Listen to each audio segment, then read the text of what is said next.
অনেক অনেক কাল আগিয়ে পাহাড় ঘেরা একটা ছোট্ট গ্রামে বাস করত তিন বন্ধু। তিন বন্ধুর একজন ভেড়া চড়াতো, একজন মাটির বাসন বানিয়ে বিক্রি করত, আর একজন রাত্রিবেলা গ্রাম পাহারা দিত। এই তিন বন্ধুর ছিল খুব দেশ বেড়াবার শখ।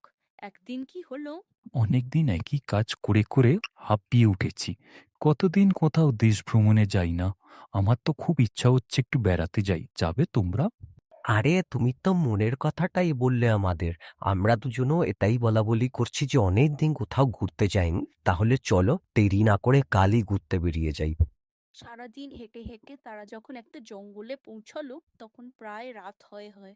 আরে দেখো, একটা আপেল গাছ আর একটি চেরি ফুলের গাছ মাটিতে কিরম শুয়ে পড়েছে। বোধহয় ঝড়টা যে কাল হয়েছিল সেটার জন্য। চলো আমরা গাছগুলোকে তুলে বসিয়ে দিই আবার। হ্যাঁ চলো, গাছ তো আমাদের কত উপকার করে। আমরাও একটু না হয় উপকার করলাম গাছ দুটোকে বাঁচিয়ে। বাহ, এখন গাছগুলো পুরো আগের মতো আবার দাঁড়িয়ে গেছে। যেই গাছগুলো দাঁড়িয়ে গেল, হঠাৎ ওখানে ঘটল একটা ম্যাজিক। ভয় পেও না, আমি এই জঙ্গলের দেবতা। এই জঙ্গলটা আমার। তোমরা এই গাছগুলোকে বাঁচিয়ে আমার অনেক উপকার করেছো। তাই আমি তোমাদের তিন বন্ধুকে তিনটে জিনিস দেবো। একটা থলি, যার টাকা কখনো শেষ হবে না।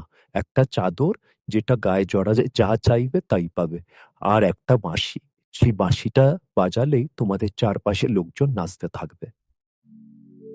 আপনার অসীম দয়া প্রভু, আমরা খুব গরিব মানুষ। এই দিয়ে সৎপথে এবার তোমরা বড়লোক হতে পারবে। তবে মনে রাখবে, কোনো রকম খারাপ কাজে এর ব্যবহার কিন্তু করবে না।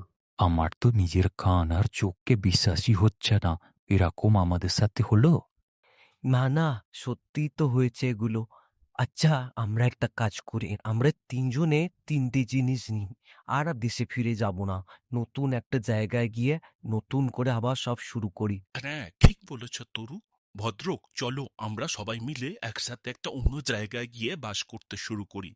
আচ্ছা ভদ্রক, তুমি কি তাহলে থলিটা নেবে? আমার একটু বাঁশি বাজাতে ভালো লাগে। আমি না হয় বাঁশিটা নিই, আর তরু না হয় চাদরটা নিক। অবশ্যই তরু পূরণ, আমি রাজি। চলো তাহলে নতুন জায়গায় নতুনভাবে আমাদের নতুন জীবন শুরু হোক। এরপর তারা হাঁটতে হাঁটতে পৌঁছালো এক নতুন জায়গায়। সেই নতুন জায়গায় তারা তৈরি করলো একটা খুব সুন্দর বাড়ি। খুব তাড়াতাড়ি তারা আশেপাশের লোকের কাছে পরিচিত হয়ে উঠলো। তার কারণ হলো, ওই থলির পয়সা দিয়ে তারা আনাজ জিনিসপত্র কিনে আশেপাশের গরিব মানুষদের কাছে বিতরণ করত। তাদের এই দান ধ্যানের খবর পৌঁছালো সে দেশের রাজার কাছে। সেই দেশের রাজার এক রানী আর এক রাজকন্যা ছিল, কিন্তু কোনো ছেলে ছিল না। তো রাজা কি করলো, শোনো রানী, আমি আমার গুপ্তচরদের মুখে শুনলাম তরু, পুরাণ, ভদ্রক নামে তিনটি ছেলে আমার প্রজাদের মধ্যে খুবই বিখ্যাত হয়ে উঠেছে দান ধ্যানের জন্য। তো আমি ভাবছিলাম এই তিনটি ছেলেকে আমার রাজসভায় জায়গা দিই। আমার তো কোনো উত্তরসূরি নেই, আমার তো একটি কন্যা মাত্র। তো এই হতেই পারে ভবিষ্যতে এদের তিনজনের মধ্যে কাউকে একজন কি আমার জামাতা এবং উত্তরসূরি বানানো। আমি আপনার সাথে একদমই সহমত। কিন্তু আমার প্রশ্ন হলো, এরা এত টাকা পেল কোত্থেকে? তুমি ঠিক বলেছ রানী, সেটা আমারও প্রশ্ন। তবে সেটা ওদের থেকেই জানতে হবে।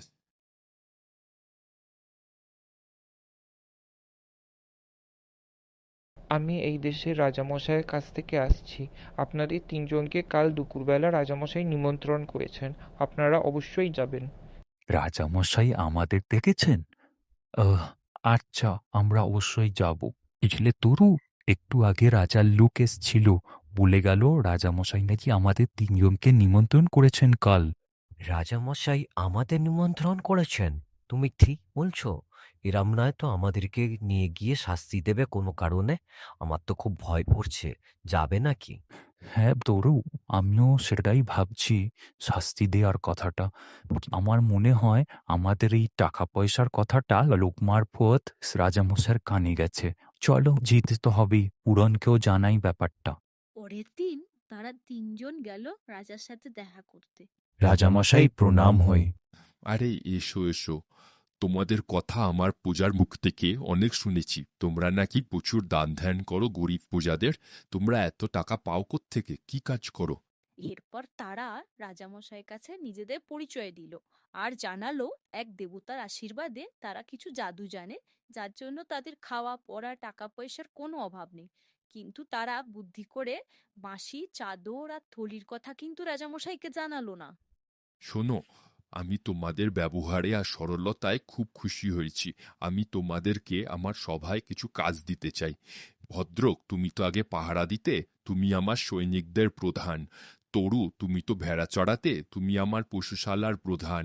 আর পূরণ, তুমি তো মাটির কাজ করতে, তুমি আমার রাজ্যের সমস্ত শিল্পীদের প্রধান। যথা আজ্ঞা মহারাজ, আমরাও খুব খুশি আপনার সভায় যোগদান করতে পেরে। সেই দিন রাতে রাজা সমস্ত গল্পটা রানীকে খুলে বলল, কিন্তু সেই রানী ছিল খুব লোভী আর ধূর্ত। রানী কিন্তু বিশ্বাস করলো না যে সত্যিই ওরা জাদু জানে। রানী ভাবলো ওরা বোধহয় কোনো গুপ্তধন পেয়েছে যেটা বাড়িতে লুকিয়ে রেখেছে। তো রানী ওদের পেছনে গুপ্তচর লাগালো। যাও, চুপি চুপি খোঁজ নিয়ে আসবে যে সত্যি ওরা কোনো গুপ্তধন পেয়েছে না জাদু জানে। আর রাজার মশাইয়ের কানে যেন কোনো কথা না যায়, সমস্ত কথা আমাকে এসে জানাবে। যথাজ্ঞা মহারানী। পরের দিন থেকে 3 বন্ধুর পেছনে গুপ্তচর লেগে গেল। ওরা সেটা জানতেও পারলো না। সেই গুপ্তচর গিয়ে 3 বন্ধুর বাড়িতেই চাকরের কাজ নিল আর আড়ালে ওদের সব কথা শুনতে লাগলো। আরে ভদ্রক, তুমি থলি নিয়ে বাইরে কোথায় গেছিলে? আজকে দান করার সময় টাকাটা শেষ হয়ে গেছিল, তাই জন্য থলিটা একবার নিয়ে গেলাম। অনেকদিন ভালো কিছু খাওয়া হয়নি, আজকে বরং চাদরকে বলি একটু ভালো মন্দ কিছু আমাদের খাওয়াতে, বেশ রাজকীয় খাবার। চাদর, রাজকীয় খাবার পাঠাও।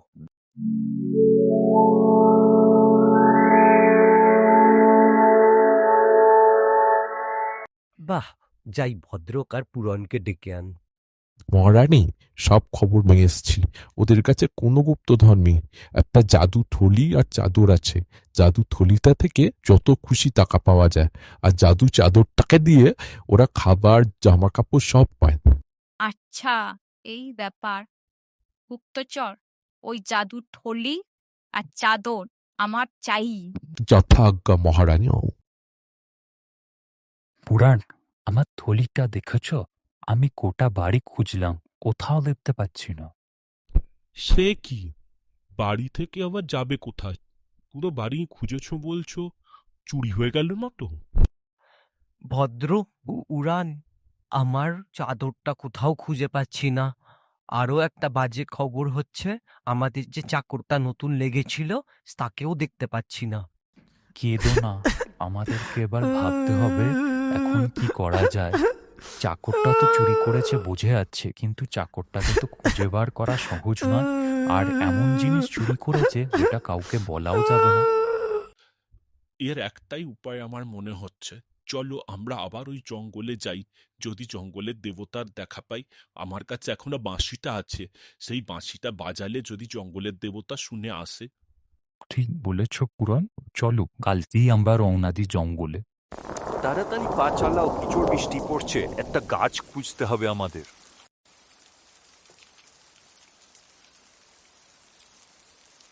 আরে দেখো, একটা গুহা। চলো এই গুহার মধ্যে ঢুকে পড়ি, বৃষ্টির হাত থেকে তো বাঁচি। বৃষ্টিটা তো ধরে এলো, কিন্তু খুব ক্লান্ত, আর চলতে ইচ্ছা করছে না। এখানেই ভাবছি রাতটা কাটাই, কি বলো? উড়ান, একটু বাঁশি বাজাবে? হ্যাঁ, নিশ্চয়ই।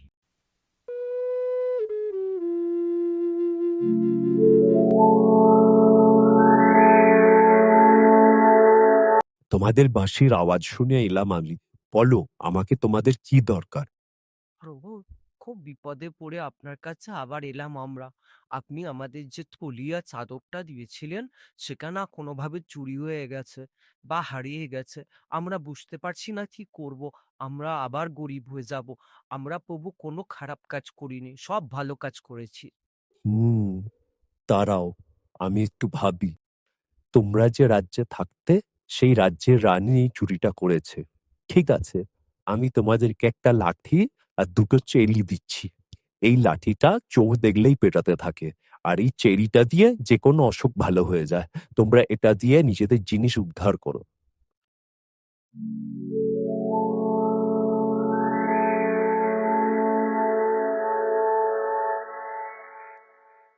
মহারানী এ কাজ করেছেন, আমি তো ভাবতেই পাচ্ছি না।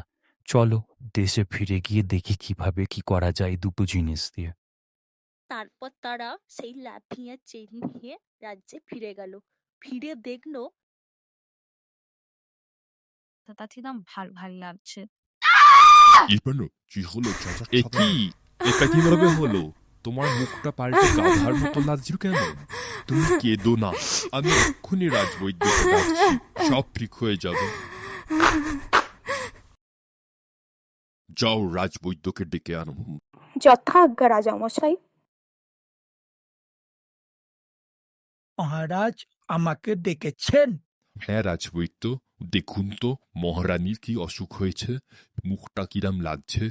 দেখি মা, একটু এদিকে ফেরুন। কি হলো দেখি। মহারাজ, এ তো কোনো রোগ না, এ দেবতার অভিশাপ। এ তো আমি কিছু করতে পারবো না মহারাজ। কি বলছেন রাজবৈদ্য? অভিশাপ? মহারানীকে কেন অভিশাপ দেবেন দেবতা? কেঁদো না রানী, আমার দেখছে কি করা যায়। শোনো শোনো, সবাই শোনো, রানীমার কঠিন অসুখ যে সারাতে পারবে রাজামশাই প্রচুর পুরস্কার দেবেন। সবাই শোনো। এরপর কিছুদিন ধরে দেশ বিদেশ থেকে অনেক লোক এলো রানীমার অসুখ সারানোর জন্য, কিন্তু কেউ সারাতে পারলো না।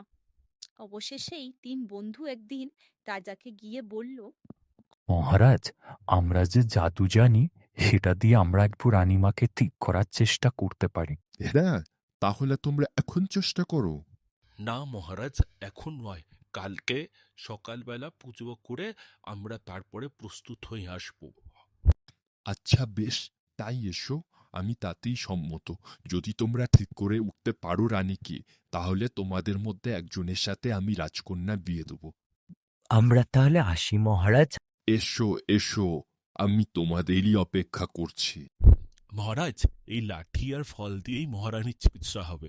যদি মহারানী কোনো পাপ করে থাকেন তাহলে এই লাঠি কাজ করবে, আর যদি কোনো পাপ না করে থাকেন তাহলে শুধু ফলটাই কাজ করবে। নিশ্চয়ই, তোমরা যেভাবে ইচ্ছা চিকিৎসা করো, আমি শুধু চাই মহারানী ভালো হয়ে যা।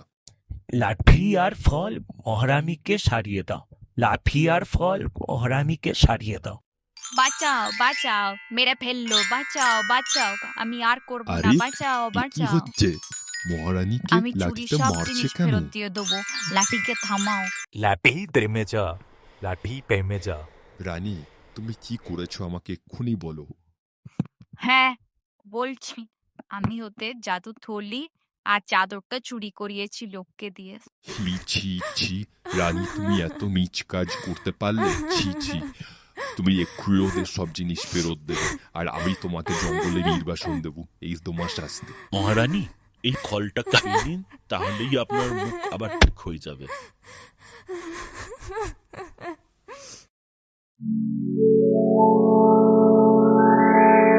মহারাজ, আমরা তাহলে এবার আসি। হ্যাঁ যাও, তোমাদের পুরস্কৃত করব বলেছিলাম, সেটা কালকে করব। মহারাজের জয় হোক। মহারাজ, আমরা আমাদের জিনিস ফেরত পেয়েছি। আমরা আর কোনো পুরস্কার চাই না, আমরা আবার দেশ বিদেশ ঘুরে বেড়াতে চাই। সে কি, তোমরা আমার রাজ্য ছেড়ে চলে যাবে ভাবছো? না না, আমি তোমাদের একজনের সাথে রাজকন্যার বিয়ে দেব। আমার তো কোনো ছেলে নেই, তোমরাই হবে আমার ভবিষ্যতের রাজা।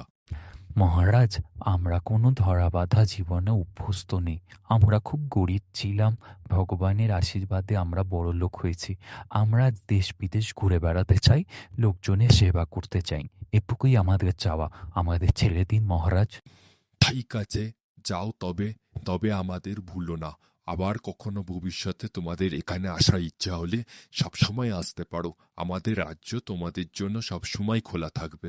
বন্ধুরা, আমাদের গল্প এখানেই শেষ।